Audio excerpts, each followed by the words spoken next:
do you manage the maintenance costs like staff salaries and other bills, etc.? That is one question. And the second is, how did you choose these names, Atharv, Prathamesh? May I know names of some ophthalmologists? No, not ophthalmologists. See, all these three.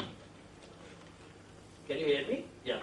All the three names actually belong to the Ganesh deity, which is our main deity in Maharashtra. Of course, in other places also. They are all different names given to the same thing. Then you asked about the maintenance cost. As I said, for LASIK, we had more problem about maintenance cost because of a very high recurrent rate of spending. But then initially we started using our own resources by putting it in that company. But rest of the times, initially at least for about 12 to 18 months, we find that we do not break through. We have income which is less than the expenses which we are doing. So one of my way was telling the doctors that don't take your remuneration from the company. We will pay you at a rate of 10 to 12% which the bank is offering you. So for the first project it was accepted. Now as another 15-20 years is gone, the newest project in Pune, people said no, we want our money to be paid on the first of next month. So there we started paying them, and then we are asking our other directors to fill in. We at present, rest of the companies are running in slight profit. But Pune project at present is having a loss of about 1.5 lakhs per month because we have a total expenses of nearly 5.5 to 6 lakhs, including the doctor's remuneration of course, and then we have an income of about 4.5 to 5 lakhs. So that we are managing for the last 6-7 months, and I'm sure once another 5-6 months we will be breaking through. And in all these projects, 5 projects, there was never any instance where some people were not happy and they left for some reason? No. The first project which we started, there was one professor of medical college, unfortunately, who said that what is in it for me? I'm not going to come and treat my patient because I don't have any paid patients. So how much you will give me in case I refer the patient to you? And I said, no, we are not going to give anything. Then he said, please return my money. But other plies, as I said, people when we started a new venture, like in Prathamesh to go to Netraprabha, they said we are not interested. But otherwise those who are already joined, leaving, see there is hardly any investment. 50,000, 1 lakh, there was no reason for them to ask for their investment to be.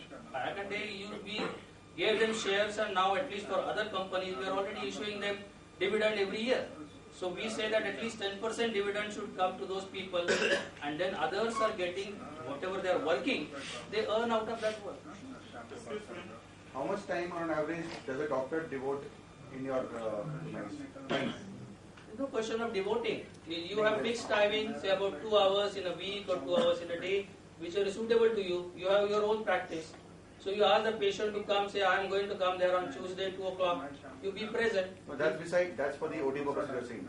But no, not OT. For lasers, for diagnostics, everything. No, suppose somebody is doing a OPD in your setup, as you said, people are also allowed to practice in the same place. Yeah. So OPD, what we did was that we told them that every member will have one OPD slot in a week.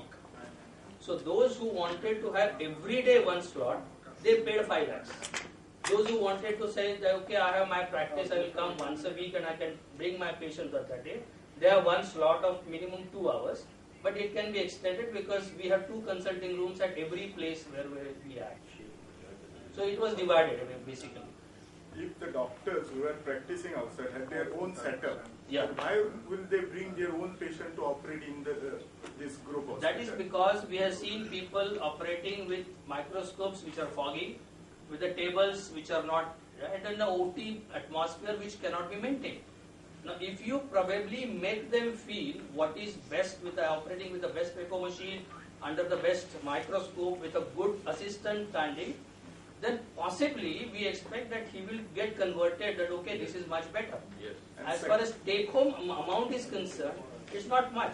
See, in this setup, if we are talking about one phaco surgery which is 30,000 rupees, the surgeon gets almost 15 to 16,000 rupees for himself as operating charges.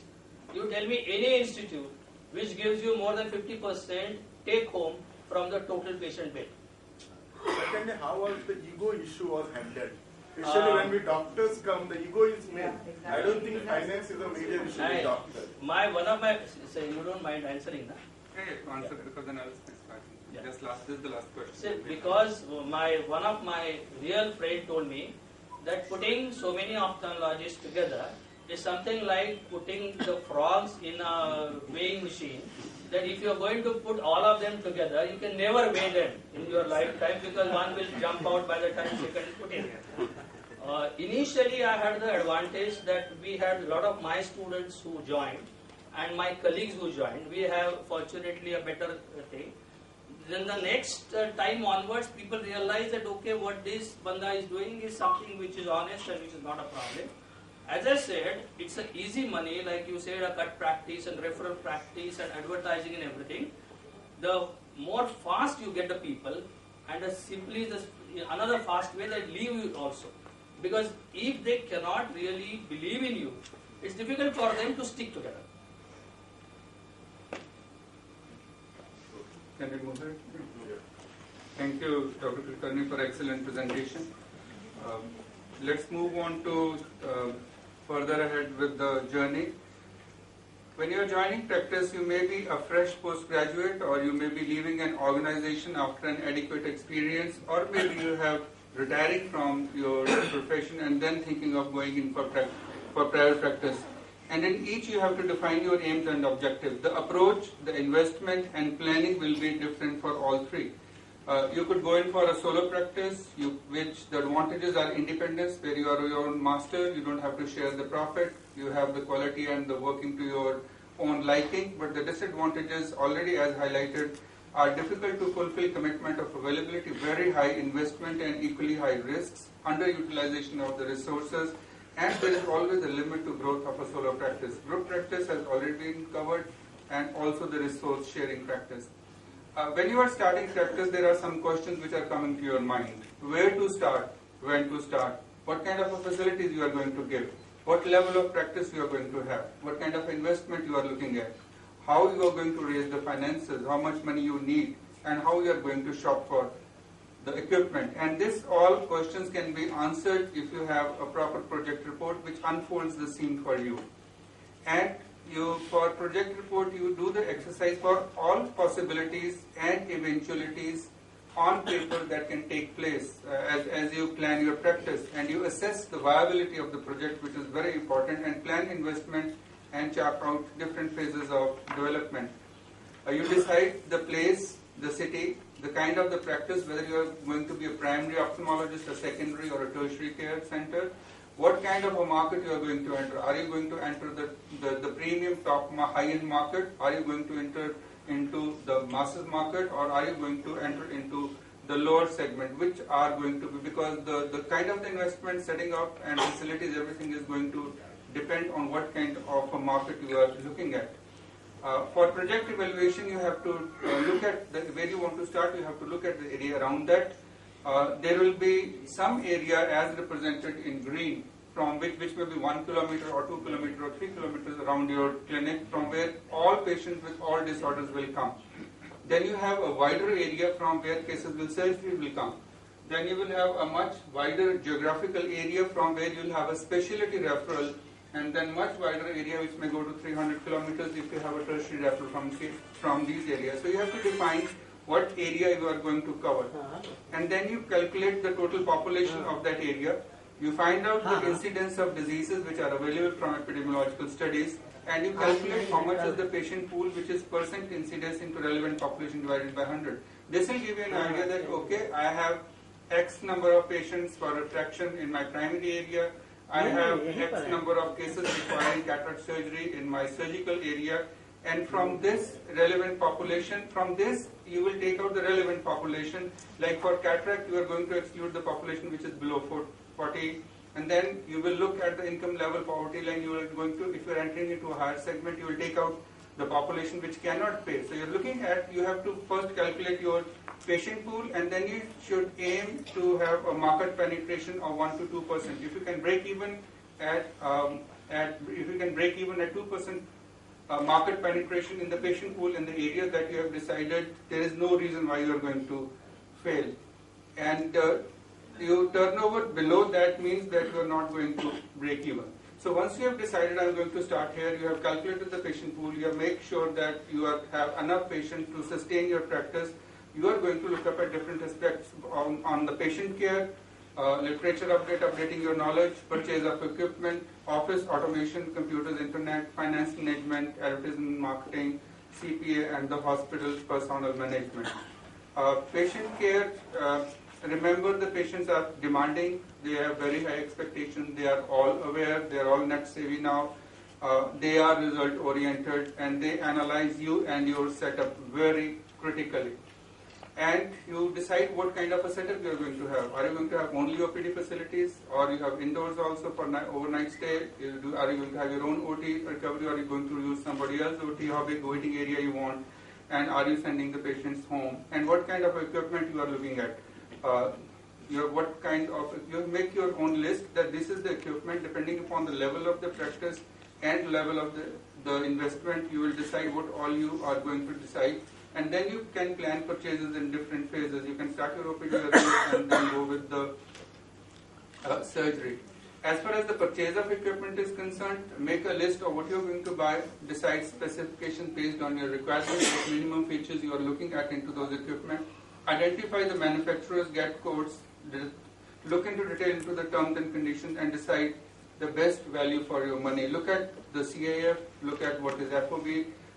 There will be a lot of small things in finer print which you need to be aware before you finally make the deal for that.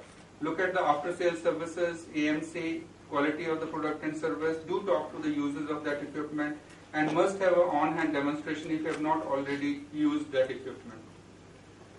Another important aspect when you are setting up the practice is funds management. I wish that the MCI has some kind of the curriculum in MBBS, that at our MBBS level we are all exposed to these things, rather than that once we are ready to work, then we start thinking of all these things. You have to raise funds, you have to control cash flow, you have to look at loan repayments, you have to do the tax planning, you have to have savings, and you have to plan your retirement and for future expansions. For this, the sources of the funds will be your own equity, the money you are going to put from your pocket. You can take unsecured loans if possible from your friends or relatives. Then you go to the banks and take loans from the banks or the state financial institutions. If you have a bigger dream, then maybe venture capitalists or the NRI loans. The control of the cash flow in your practice is very important, where you have a weekly tracking of the receipts and expenses so that the cash flow remains under control and you are not suddenly burdened with the installment. And loan repayment again should be looked into.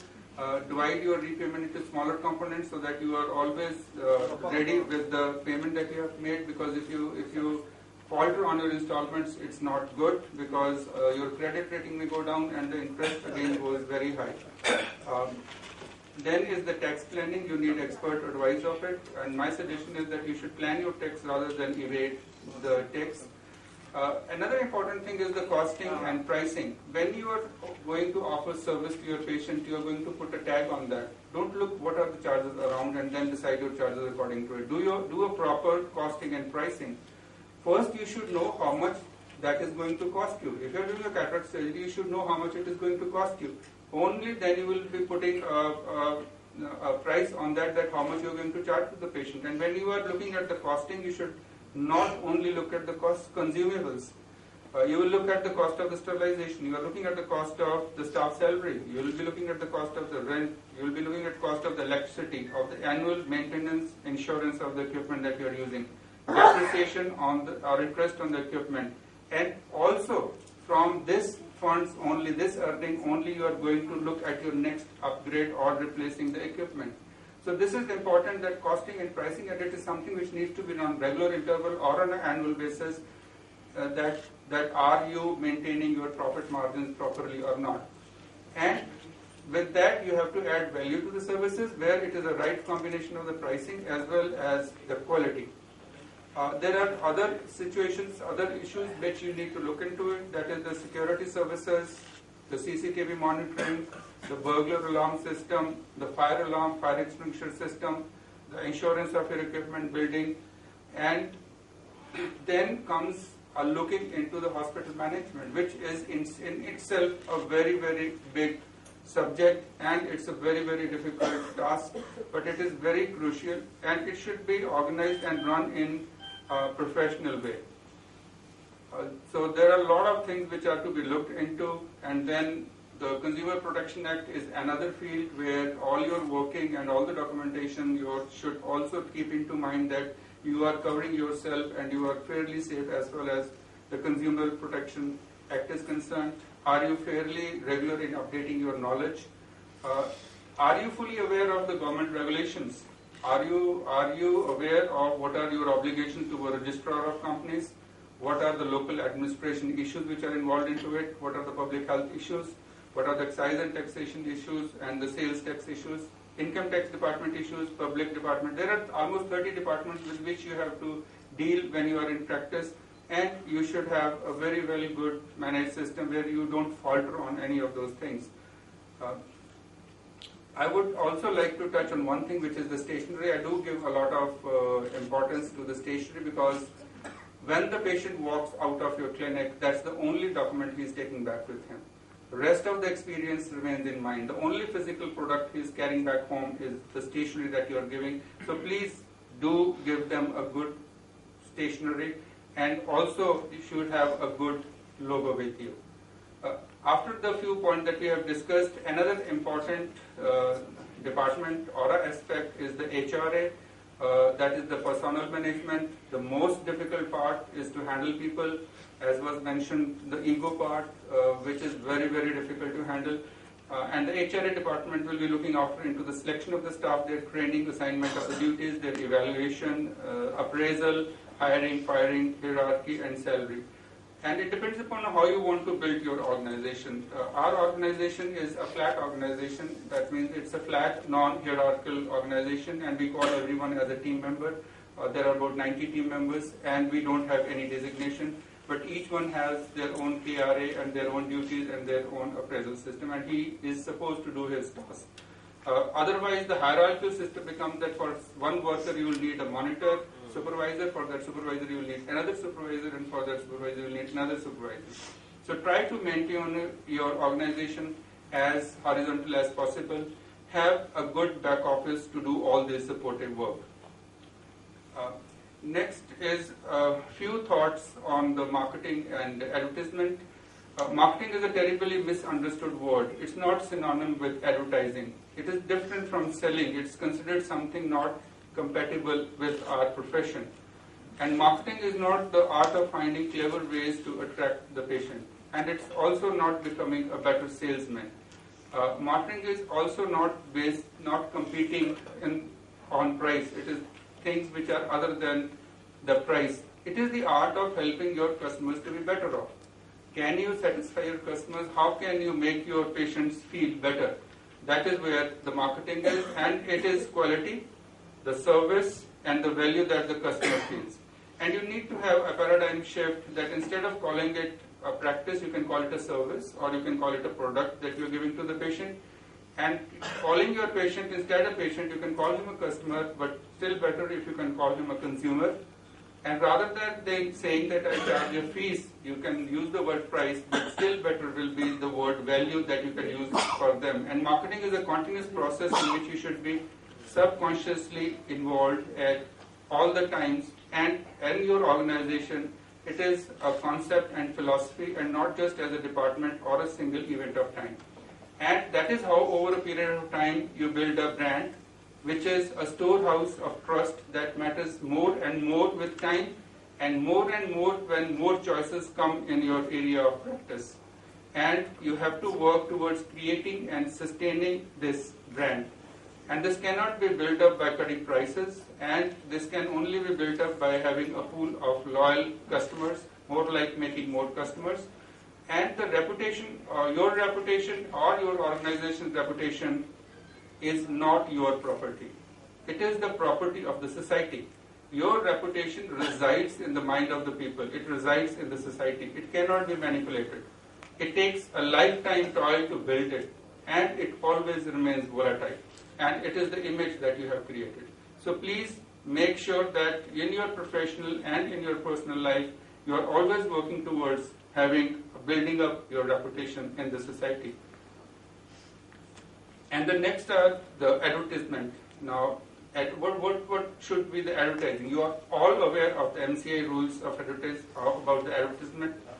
Advertisement is not marketing. It is only a tool available for the marketing. Advertisements sell a dream, but the motto in our profession is understate and overachieve. The purpose of the advertisement, if you are doing advertisement which are within the norms of MCA when you are starting something new, the purpose of advertisement is to making people aware, to give them knowledge about the procedure or whatever it is. You guide them towards product preference and finally product purchase. And differentiation and product preferences, that is what you can achieve through advertisement.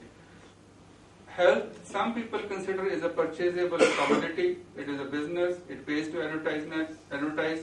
But with my personal experience, the amount of the money that you spend on advertisement will not get you enough patients to pay for it. Any amount of money you will spend on advertisement, you will not increase your practice to recover the cost of advertisement.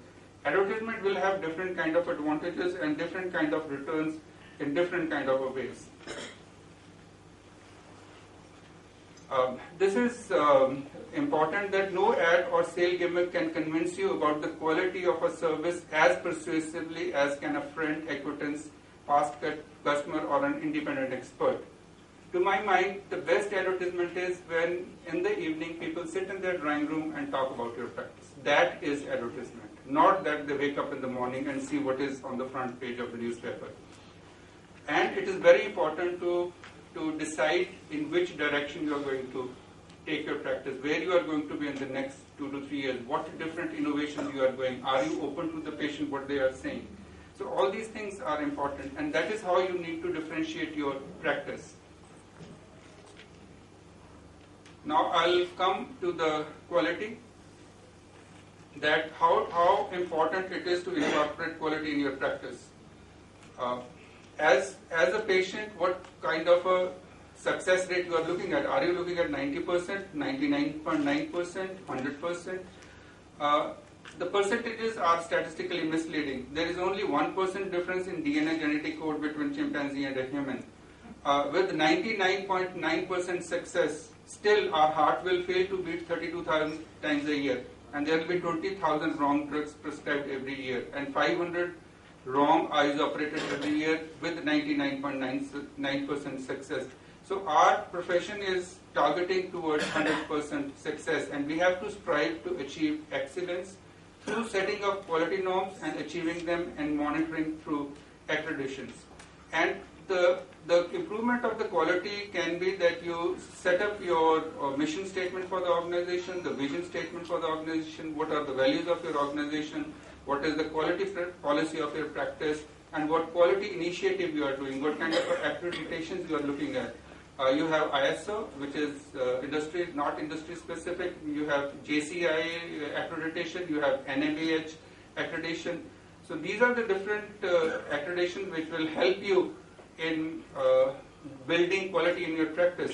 And remember, management or you are responsible for most of the quality problems within the organizations. And continual improvement is what you need. Never think that you have reached at the best point or that you cannot do better than what you are doing. And that is, the quality is what will keep the patients coming back to you.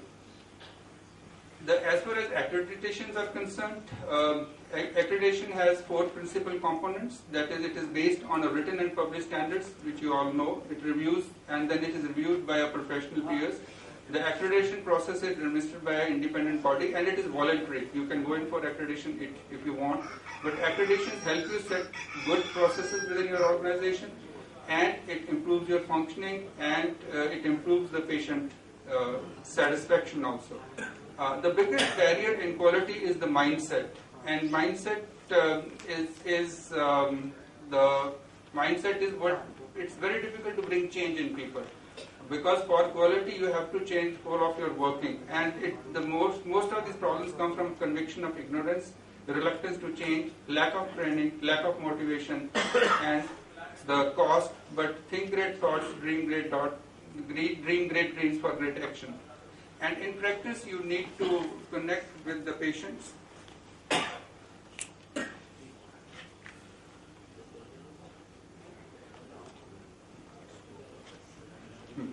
We have 5 minutes. I'll just cover it quickly. I'll just go through the processes at our center, the way we are handling the things.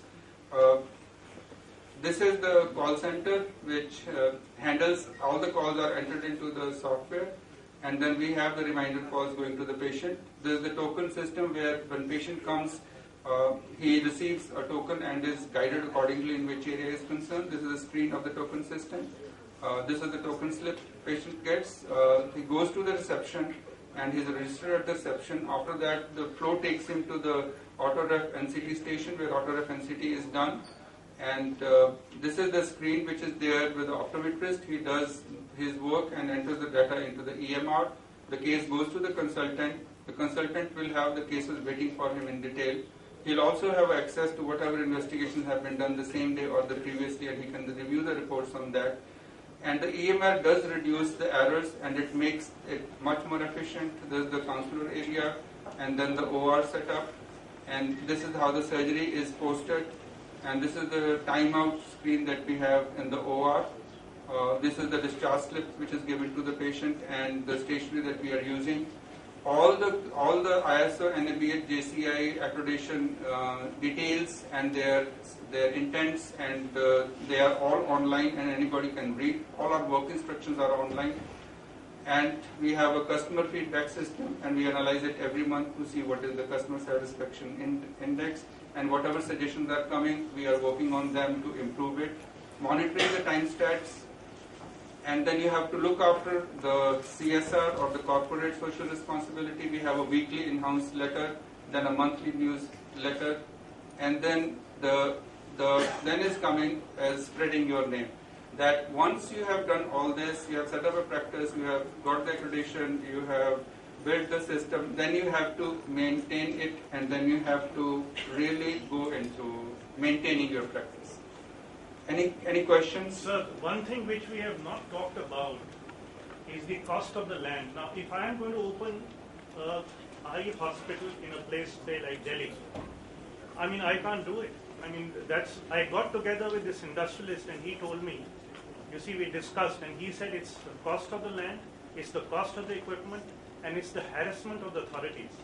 I presently run a daycare center, I mean, in a residential place, that's my own residence. And the other day I had this person from the Aam Aadmi coming and asking me about the commercial rates.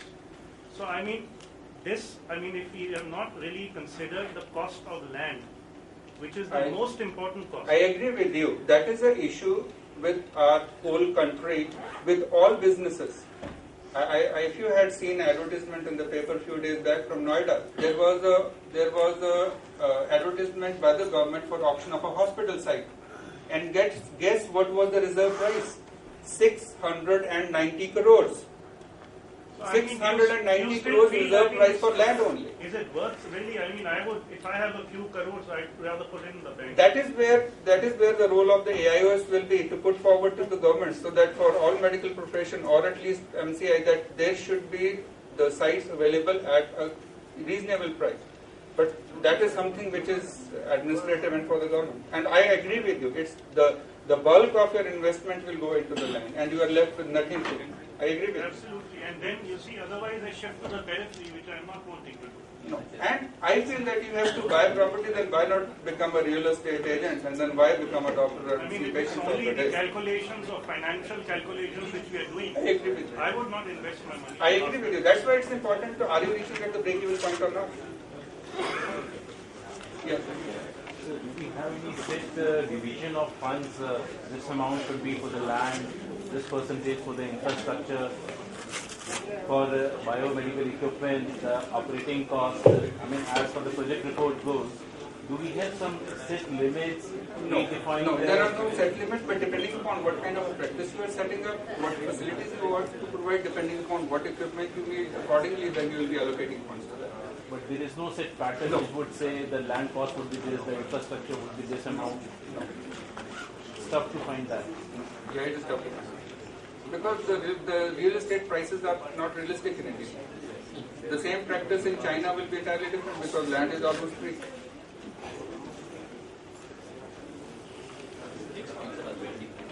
Sure.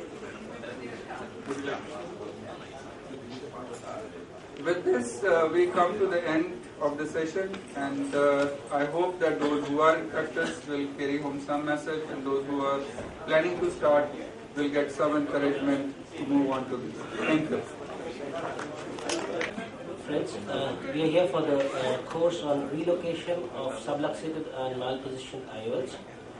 With an increase in the number of difficult surgeries that the surgeons are doing these days, these cases are coming up and will come up in every practice, and we will have to address these issues. So, today we've got an assortment of topics and situations where we will be discussing how you will deal with different lenses in different situations. There is no particular order that we're going to follow because they come in no order. So we have an issue with Dr. Paul having to leave for a flight. So we will have Dr. Ajay Paul speak on glued IOL first, and then we'll take on next speakers as they come. Thank you all. Thank you, Shubhen, for having me here. This has been a course that you have been running it for in this AOIC for quite some time now. Well, and also this is a course in ESC, isn't it? Yes.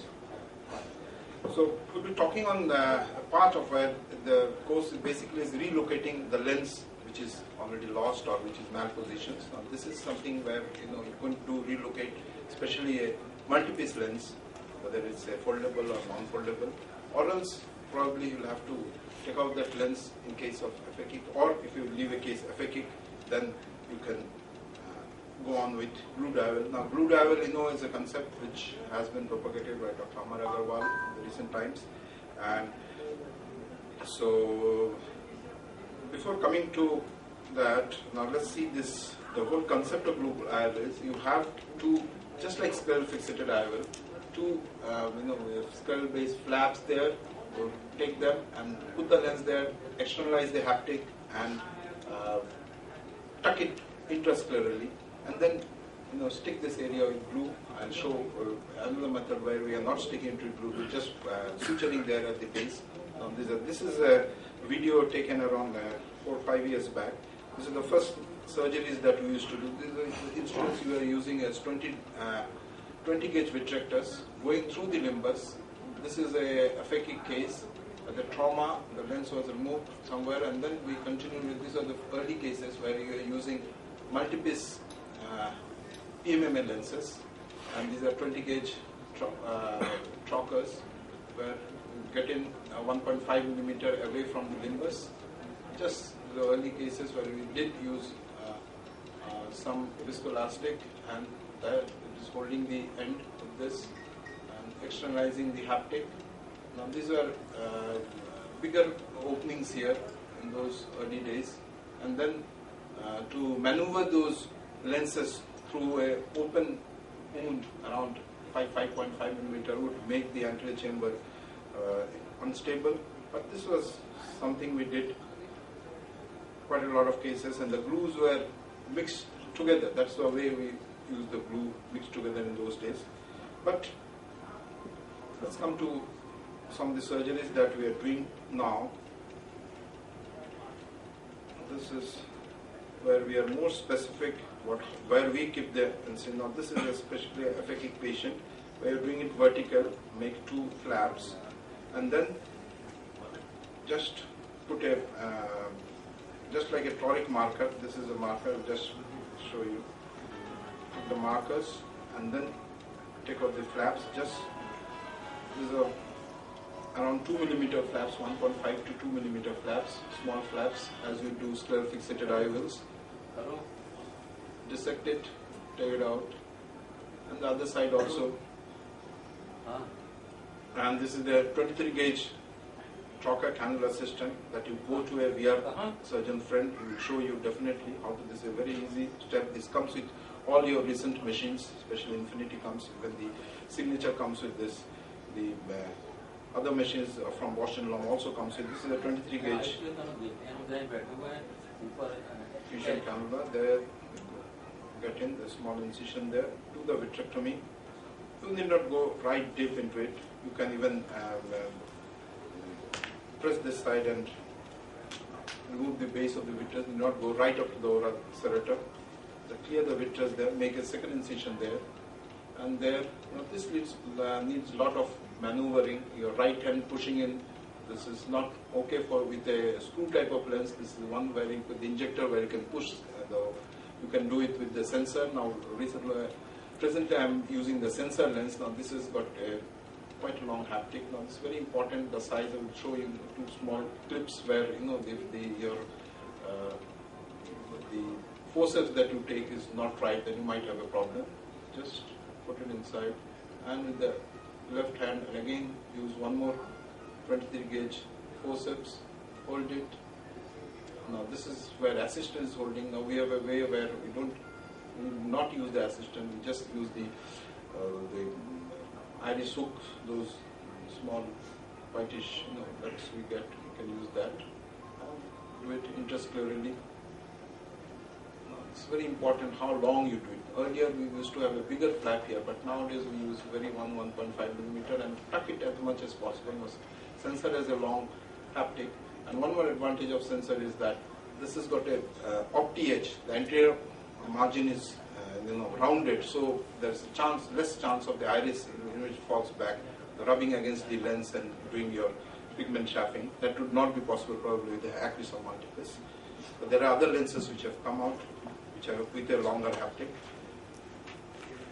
So this is what the really we do. I just come with two small clips where the problems that we face in doing. Now this is one where in the early stage we're trying to externalize it, and there you can see this in the beginning you need a bit of learning process. There are times when this haptic became kinked off. Now this is where we are trying. This synchrony is very important. The left hand went off, and see how the lens is hanging there. I have to again take it out. Now this was a multi-piece lens, one of those multi-piece which are hardly available now. I don't think any company manufactures them at the moment now, except that IOCare has some of the lenses in the old stocks. But again, externalize it, take it out, again go in. So these are the few hiccups that we had in our early stages.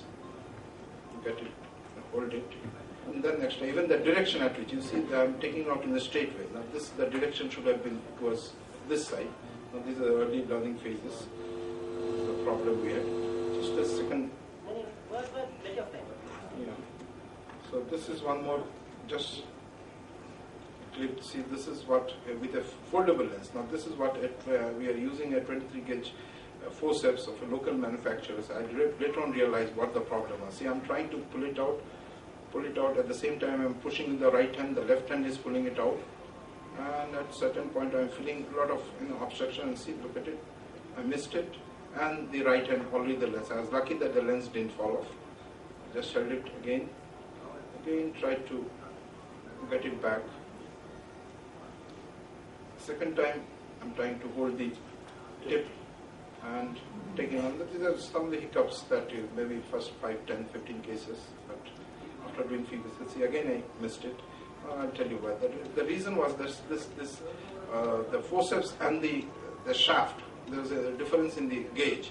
These are some things you would, again, if you have friends with you, it's better to use those Grishaber used up. When they discard it, they don't need the very fine tip. For this, they have a smooth thing. So if you have 23 gauge opening, you can just smoothly take it out. Now this has to be smooth. Even in the left eye, in the other hand also, I face the same problem. I'm trying to pull it. And this was a new, and again, see, again I missed it. I took it out. See, it was hanging, and then it will again come out, and then I missed it. See, come out again holding it. Just not to dishearten you, but this is some things you have a VR surgeon at your ear, and you might drop the lens at a certain point of time in your early stages. Though I didn't have that complication, but people did have that. And then again, trying to literally see the tip is again kinked off. Now this is something you can, I'm trying to straighten it here, and again trying to pull it off from the other end. Yes, there. And these are again some things also switched off. So it's very important. Now you have centered the lens and then you tuck it inside. Just the last clip, the modification of that. This is now instead of making a full thickness flap, I'm just making a half thickness around 1 millimeter long, just a half thickness incision. Just goes into this, and in the same way, I'm just going. I'm not making a flap. Just here, I'm going in this side, and in the incision, I'm going the other side. So I have an area where I can manipulate and put the haptic out. This is how taking the externalizing the haptic here. This is what you call it the intrascleral without using glue. Externalize the other haptic. Now you have a small incision, and it's very important that a simple hole could be, but maneuvering it you need a space. So that's how we are trying to maneuver and put that haptic here. And I think I've done around 8 cases up till now with this method without using the glue. Just suture it here at the base. Next suture this is a ninoprolene.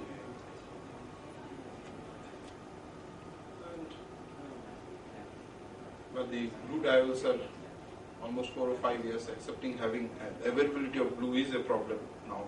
Baxter makes it, costs quite a lot, around 7,000 or 8,000. Relisil used to make it. Just speak with this. Now this is one of the complications. Among the first few cases, the sclera was very thin, the whole thing haptic, and after 6 months found it externalized. We just did a scleral graft from surrounding tissue, just took out a pitch of sclera and did it. So the future of glue diol as against scale fixated IOL with better design multi-piece foldable lenses has to be available, user-friendly glue, and 23-25 gauge instruments will definitely make it easier for all of us. Just thank you all for patient hearing.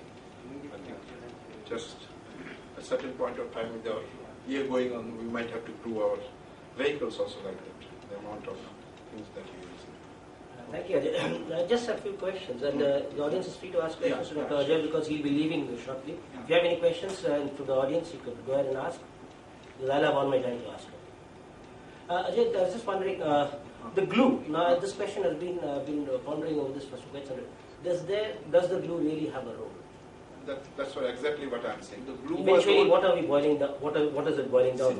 Does the glue eventually? What is boiling down is the interscleral tuck. That's important. The reason for the glue being there, what is conceptualized, what we are doing with it, the base should not move, and there should not be a torque movement. So the interscleral tuck is this side, this is there. At any point of time it moves, then the lens might rotate and fall into the vitreous. So to secure the base of very temporary. Very temporary. So a glue does it, or you can just switch. It's a tight tuck. That will serve. If you tight. It's not fit. That's not fit with tuck. We use a 26 gauge needle, and through that we just push it. That apart, this one complication that you showed of sloughing of the sclera or exteriorization of the thing. How is the centration in the post-op period in these cases that you've done? I mean, is there any readjustments, the haptics moving out, sliding? No, I didn't have that. The only thing was sloughing, and one, the glue again. That I thought the glue was a problem. Probably it didn't stick. After around 15 days, I found the lens tilting. Because basically the tuck was not enough. Once I've started making the tuck almost 2.5 millimeter, 3 millimeter, then it's. So basically, that's the essence of the surgery. That's the essence of the surgery. Not the glue, basically. So thank you very much for being with us on a tight schedule. If you have any questions from the audience, you could go ahead. And I think Gaurav will like to come in next, because otherwise we'll have to jump into the vitreous. Dr. Suhas is not here, so I think I'll do the minimally invasive, and then you can come in. Okay, I'll be covering Haripriya's also. She had to leave for an early flight. So what I'll be doing is. Anyway, thank you, Shubha. Thank you, Ajay. Okay, I'll be talking on minimally invasive relocation. So we're going the way back. That was quite invasive, but though it's called minimally invasive, it won't be probably so minimally invasive. Now this is my topic where we want to relocate single-piece foldable IOLs. Now, if you look at the literature, there has been a lot of bad press regarding single-piece IOLs in sulcus, and all of you will agree that there is a lot of pigment dispersion and glaucoma. But look at it a bit more closely. These publications were of lenses which were just left alone in the sulcus. You leave alone a single piece lens in the sulcus with a square edge, a thick haptic, it's obviously going to cause this. It's going to rub the posterior surface of the eyes, it's going to cause pigment dispersion. And that apart, these are all Caucasian eyes. Pigment dispersion and pigment glaucoma are more common in Caucasian eyes. No studies from the Indian eyes. So, we had a situation where a colleague referred a case to me, and he said that it was an Acrisof IOL single piece, and he said that removal of the lens is not an option. So, I had to rack my brains, and then I said, okay, fine, we'll go ahead. And this is what I just talked about. The overall diameter of the sulcus to sulcus is more than this overall diameter of the lens, so it's going to move and it's going to cause chafing and pigment dispersion. So we added a case and surgery, and fortunately enough it was selected for the challenging cases symposium at Stockholm, ASCRS, and again at ASCRS. That kind of vindicated my claim, and we were able to publish our work in the British Journal of Ophthalmology in 2008, and it's basically that at the ASCRS I had a tough time convincing the chair.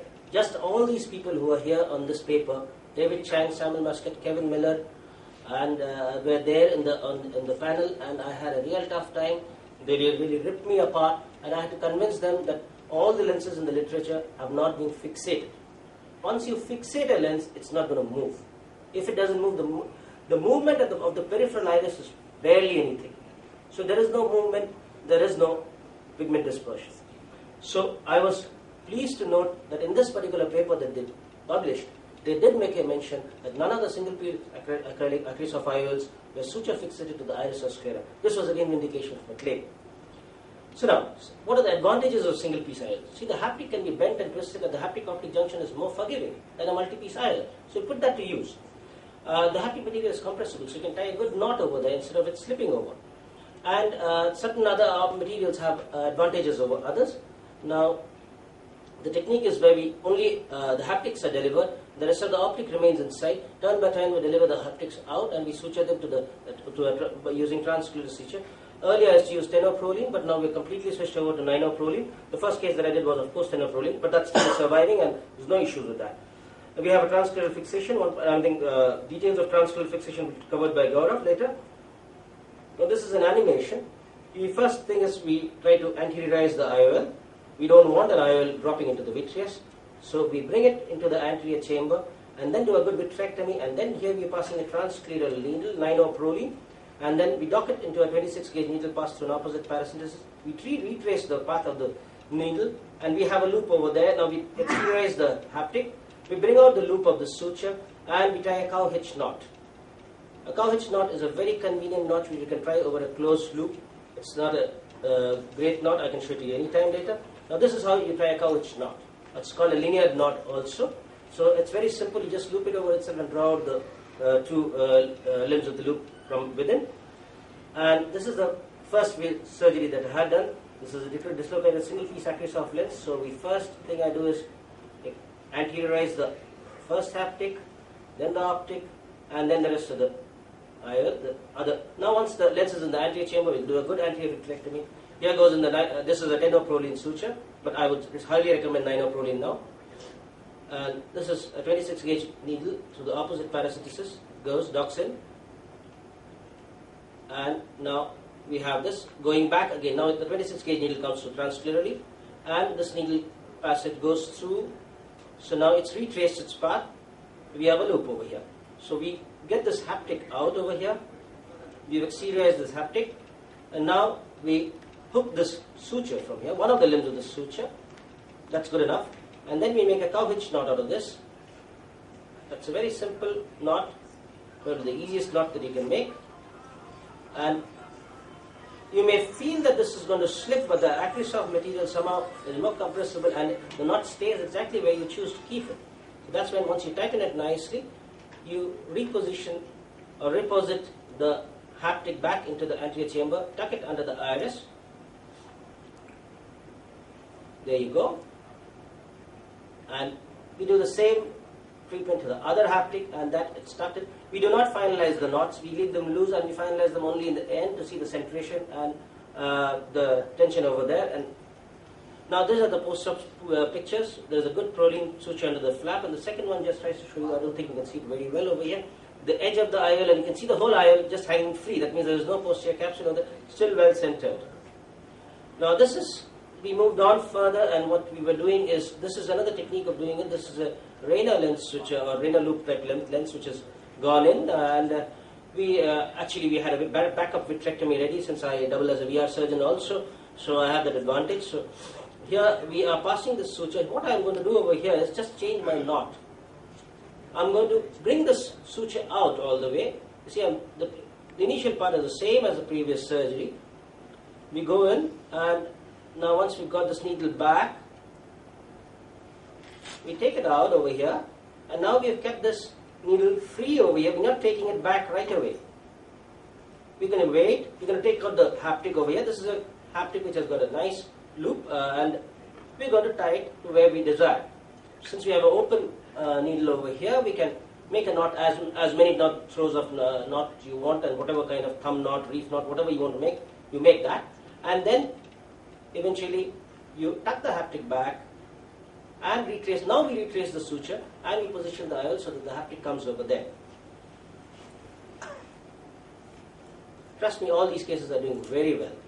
I don't know whether Indian eyes are more forgiving, but they are doing very well. This was a doctor's wife, operated by a physician's wife, and she was operated on by one of our colleagues in a more remote area and referred to us. She's a diabetic, has a renal transplant, and she's doing very well. Now this is an in-the-bag subluxated active soft. You can't see the lens. Now you can see the lens. There it is. Actually, the day before I saw him in the clinic and it was just dangling, and when I put him on the OT table, it just went back. So I brought it, made it surface, rather resurface, like a submarine, and now I'm passing a needle. Just so these lenses are easiest to suture because you have a fibrous capsule, and you try to make sure that you're not going in with the 26 gauge needle over here. You want the ninoproline suture to go through it because it's easier to penetrate the capsule. And there you go and secure this, right? Mind you, it's a bit difficult. I have a needle over here which is supporting it. You need a third hand to help you do this. This is just one 24 gauge needle tucked through the pars plana and kept over there. It's just positioned over there to hold that lens from falling back. You need to be very careful, otherwise the lens will keep dangling and make your job very difficult. That's how we did it, and we had a fairly well-centered lens. These are post-op pictures. That's the wound side. Pretty good. Doesn't look like it's been that. Now this was interesting. A Zeiss tripod lens. This came to me with one of these pods hanging in the anterior chamber. Well, I thought over it and thought this lens has got a smaller diameter. So I thought anyway we can pull these pods and probably get back to the sulcus diameter. And sure enough we could. So here we are. Initially I wanted to secure at least one of the pods, one of the legs, so that all this cortical matter stuff can be cleaned later on. Because if this lens drops off, then I'll have to go and dive in for a vitrectomy, which is going to ask for more time. Now, we are not finalizing any of the knots. This lens may look decentered because we just secured it over there. We don't want it to be hanging loose and floppy. So we go back. The same technique basically. Here I'm not tying a knot at all. I'm just looping it around this spot because this haptic has an advantage. Though I don't use this in my practice, but if this came to me as a complication, I welcome this kind of legs, haptics. There you are. You have a well-centered lens now. Once I've tightened the third suture, you see you've got a well-centered lens. So, the advantages are that there is no damage to the lens. You've not enlarged the incision, main incision. There are complications of explantation and reimplantation or a secondary scleral fixation. So, it can be performed by an anterior segment surgeon. There are certain advantages of the Seep-Serge knot. There is a downside too. Must remember, there is an anti-shift of the IOL with attendant refractive errors. There is a bit of haptic tilt and astigmatism over which you have very little control. You can try your best to align them, but you will have a little bit of astigmatism. The decentration is there, and of course, if you switch over to ninoproline, those things are redundant. I'm sorry, I'll skip this round. For the timing, this is Dr. Haripriya's I'll be substituting Dr. Haripriya. If Gaurav, you're ready, I'd like to call upon you, and we can take the questions later on. Gaurav will be speaking to us on transcranial fixation. He is a celebrated national and international speaker. What do you want to do? What's up with this? No, whatever you prepared. For inviting me, and I think Suven is adding so much value to our surgeries that every time I go back from his course, I am able to incorporate 2-3 new things, and I learned something today morning as well. Thank you. So, thanks for having me here.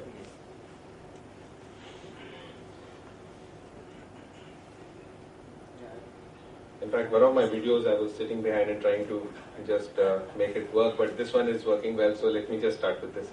And now this is one of my favorites. I think Suven has seen this before, but maybe many of you haven't.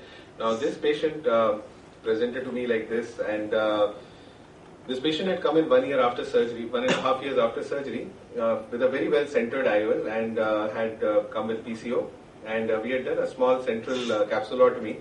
And as you can see that about a month later, this patient came to us with sudden fall in vision, and saying that I was able to see very well after the capsulotomy for some time, but over about a month or so, he suddenly started noticing that his vision was not up to the mark, and he was getting a lot of glare and reflexes. So when we saw him on the slit lamp, this is how it looked. It was a Zeiss lens which was in the back at the time of capsulotomy.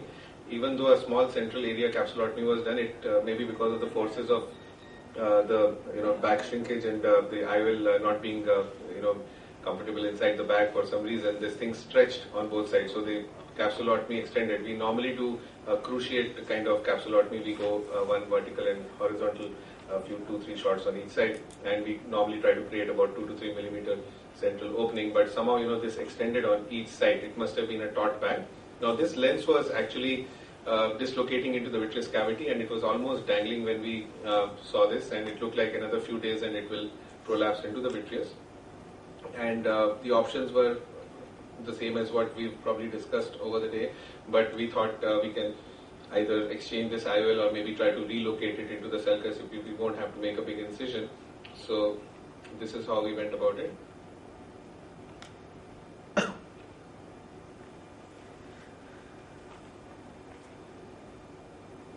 We were lucky that there was no vitreous in the anterior chamber, so it did not require an immediate vitrectomy. And these hydrophilic lenses are friendly and to manipulate. They are not difficult.